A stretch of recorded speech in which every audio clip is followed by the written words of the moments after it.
Yo, what's up? Nate Wiles here, and today I want to share with you the path that I took to take me from the wreck of a human being that I was to the entity that I am today. How I went from an everyday proletarian drug addict to the indescribable collectivist of life that I am today. Now, I'm aware that each person has their own path, but we are all a part of this thing called life, and you and I are but puzzle pieces, and are fractions of the same picture. Therefore, everything we do influences each other, and secrets are kind of silly because we're literally all the same thing, but I'll get to that in a moment. The first thing that needs to be scrutinized is how you perceive yourself, because otherwise the task of being the best you that you can be is clouded by a false perception of identity. Now, if someone were to ask you who you are, you may say something like, well, I'm a musician, or I'm a doctor, but all of these things are external. I am a musician, but I am not music. Music existed long before me and will exist long after I'm gone. I just choose to spend my time adding to this collective effort that is music.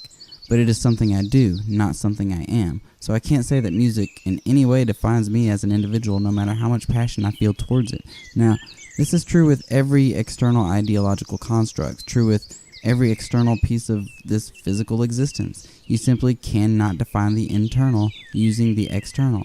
Just like with religion, we are human beings with limited three-dimensional brains and can't even make something that won't eventually break, and we want to pretend like we have an understanding of God and our place in this universe?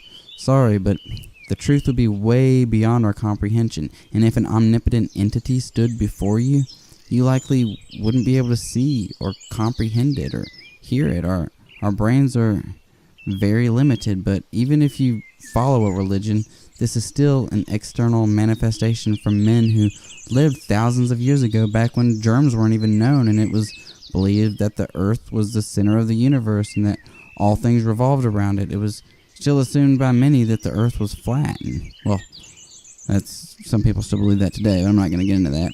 But anyway, we want to spend our lives worshiping a God that was written by these naive warriors of misinformation and fantasy. Sorry if I'm offending anyone, I just speak my beliefs. And that kind of brings me to my next point. If you can't define your internal self using the external, then maybe you have to look internally? Well, yes and no. When you think of these internal traits, you may think of your opinions, beliefs, emotional state, or even the things you enjoy, which goes back to being external. Besides, we have no control over what we do and do not like. You can't sit down and force yourself to enjoy something that you, well, don't enjoy. And it is often difficult to describe the things that make you love the things that you love so much. This is because you don't choose how you feel about certain things. But then there are your opinions and beliefs, and your thoughts. Well, I said this in my previous video, but we are just a manifestation of something or someone we can't explain that exists as a constant stream of ever-changing consciousness. You are never the same person you were an hour ago, no matter how uneventful that hour was. The brain is always taking in information, even in your dreams, as you wake up trying to figure out what it all meant. And don't say you don't dream, because everybody dreams at night. It's just more often that we forget our dreams upon waking up. Your opinions on your favorite songs or movies will change as you watch more movies and listen to more music. The more information you intake, the more defined your personality becomes. Or is that even true? Can we even trust our senses or our brain? And how do I know that we're not living in a simulation, or that I don't even truly exist? I know Descartes' famous, "I think, therefore I am." As smart as he was, he died in the mid-1600s, and mankind has made many advancements since then. Nowadays, thinking is not evidence of our existence. Besides, thought seems to almost happen to us, doesn't it? I mean, don't you often find your inner dialogue yapping incessantly without care for what you have to think about your own thoughts? So, if you can't define yourself based on the external world around you, or your religion, or your thoughts, or your beliefs, or your opinions, then how can you define yourself? Well, there's a journey one must go on in life to discover themselves, as someone telling you how to go about defining yourself would only be defining the internal using the external. I mean, how can you even be sure that I exist? Don't take my word for anything. I only speak from my own personal experience. But I am a big believer that consciousness predates life on Earth. I know we had to evolve to gain the consciousness we have, but I've experienced some crazy things in life that causes me to believe otherwise. We may not know much about the universe, but one thing we are sure of is that it is expanding at an increasing rate. I mean, ignoring the fact that you can't be 100% sure of anything. Well, if we reverse time, everything is pulling together back to that one point, right? Well, if that one point is everything that we know now, not only with physical matter, but with consciousness itself, if everything is reversed and contracts back into this one infinitesimal point that is going to give birth to all of matter and consciousness, then it starts to look like every single thing and being is equally part of this one thing. Like we are just a manifestation of the universe or God, so that we can experience ourselves. Instead of being separate from God and worshiping Him, we start to realize that we are all just expressions of God.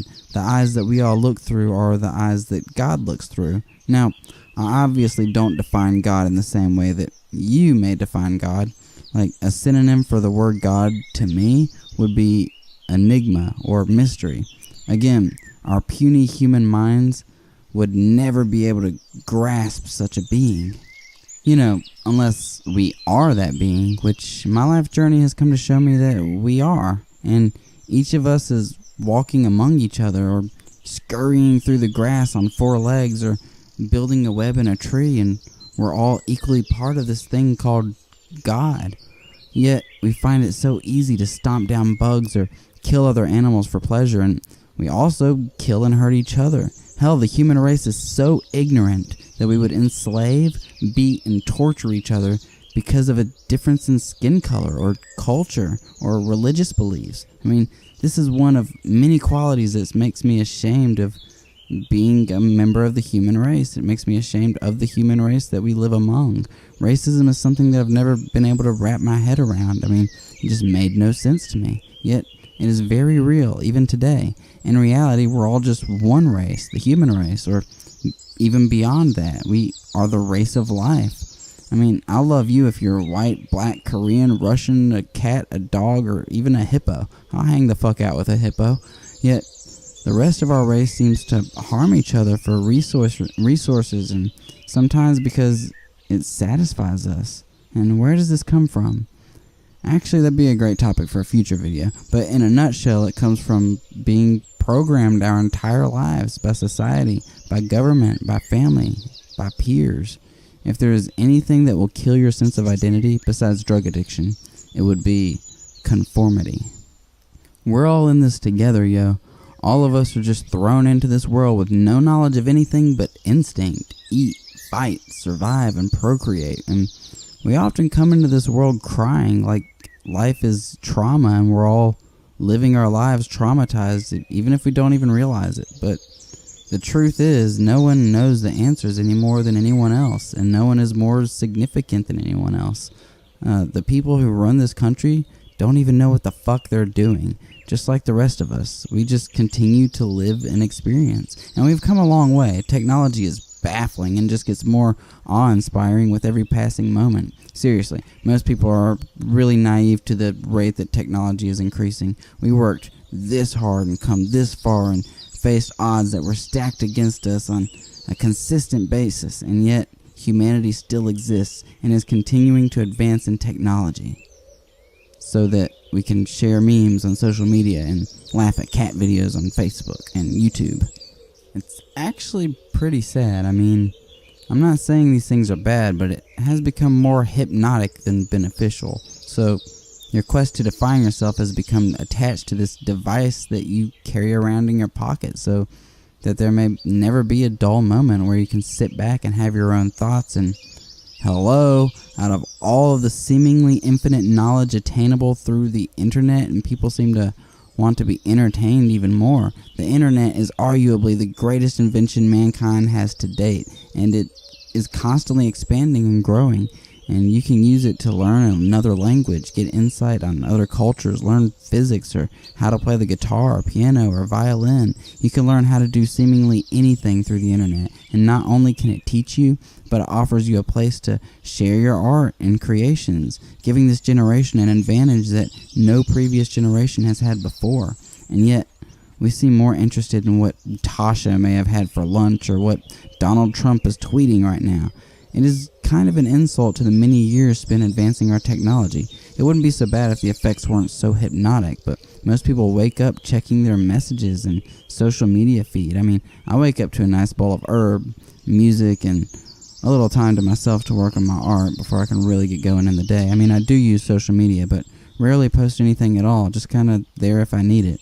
I'm currently using the internet to learn how to cook, learn French, and quantum mechanics, listen to music all day, every day, learn many new random things throughout the day, and as well as run my own business so that I can use my time the way that I choose. I mean, think about this. When we get out of school and enter the working world, most of us work a schedule at someone's company who gets to sit back on the money that you and the other employees are making. You're not even living for yourself, you're living for the wealth of others. And say you work at Papa John's, or maybe you have a desk job. Well, then your life becomes this job. You get up and you're thinking about work. You go to work and have to focus on the job at hand. Then you go home and you talk about your day at work. And then you got to go to bed early so that you can get up the next day and go to work. And on your day off, you feel like you deserve a break, so you choose to maybe do nothing with your day. I mean, don't you see the cycle? Vicious cycle. Hey, did you hear that Clara died? Clara who? Clara, the one that worked at Hot Topic. Oh, no shit. And then life just goes on. But Hot Topic didn't define this fictional Clara, yet that is how a lot of people are remembered. Oh, this man was a Marine. No, this man was a mind more complex than the universe itself, a significant piece of all lives, a creator, a song and dance man, a shaman among his peers. No, he was a Marine. I don't know if I'm getting my message across clearly enough, but what I'm trying to say is to temporarily let go of everything that you think you know. Humble yourself to the fact that you are no more or less significant to the universe as the fly that you swatted on your bedroom wall. Once you have done this, you can observe everything with fresh eyes. Don't even think about what we call things. Look at trees and don't think that this is a tree. Imagine that you were just born into this body at whatever age you are, and that you have no idea about anything around you. You see a tree and you see the clouds and you just wonder. Train yourself to think for yourself and cease to allow the poisonous misinformation flowing throughout our physical plane to corrupt your fragile mind. Let you be the judge of your own existence. You name the tree something that you want to name it. And this will open up a new vast appreciation for things. I mean, it's easy to think, oh, that's a tree, and carry on without really even thinking about it, like a robot. But no, that's a 150-year-old marvel that has seen many generations of all walks of life. They're the longest living organisms on Earth and never die of old age. They drink like 1,500 to 2,000 something liters of water each year, and they help us fucking breathe, and they cool the air by evaporating water in their fucking leaves. And we stuck a label on it, a tree. I mean, this is fine, but then it gets back to defining things using the external. Someone asks who I am, and I may reply, Nate Wiles, because it was the label I was given at birth, and it is how everyone thinks of me. And in reality, I just want to answer, I'm not sure, or I don't know, or I don't know, how about you tell me how you perceive me? So I guess that in reality, we're all just a bunch of dumb, conscious animals running around like idiots on this random-ass planet surrounded by a cold, lonely, and hostile universe, and we rely on what we experience in the day-to-day if we wish to become the best version of ourselves that we can be. Now, seeing that it is impossible for us to define ourselves, it becomes obvious that the only thing to do is accept that the best definition for our own existence is undefined. As an ever-changing stream of consciousness that exists in moments, we need only focus on who we are at each given moment. In reality, you just think about what you want to be in that moment and play that role. That is you. You are everything. I can choose to be John Wayne for the next 5 minutes if I wanted to, without breaking character or believing that I'm anyone besides John Wayne. I can be Nate the writer, Nate the poet, Nate the cook, Nate the fixer, or Fred. If I want to be someone to make other people's days at every possible moment and be an engine of growth for various individuals, then I can play that part, which is my favorite part to play. The power of consciousness is both vast and enigmatic, but we have capabilities far beyond what you've been led to believe your entire life. You truly can do anything you want. Just keep those goals in mind and do whatever it takes to get there. Don't give up, don't back down, and don't let anyone tell you what you can and can't do. Stick to this, and I promise you can conquer anything you put your mind to. Don't follow anyone else. Lead your own life, but also acknowledge that your life is equally as important as all of life. It is important to be humble in this intense experience that we call life. The ego is only a distraction from your true self. Don't let anyone tell you who you are, as you are the only one that has lived every moment that shaped you into the person that you are, and it would be absolutely impossible for someone else to truly grasp who you are or why you do the things you do or why you are the way you are. Once I accepted these truths, I finally was able to begin my journey of self-discovery, which quickly became simply the journey of discovery. I hope you enjoyed, and thank you for watching.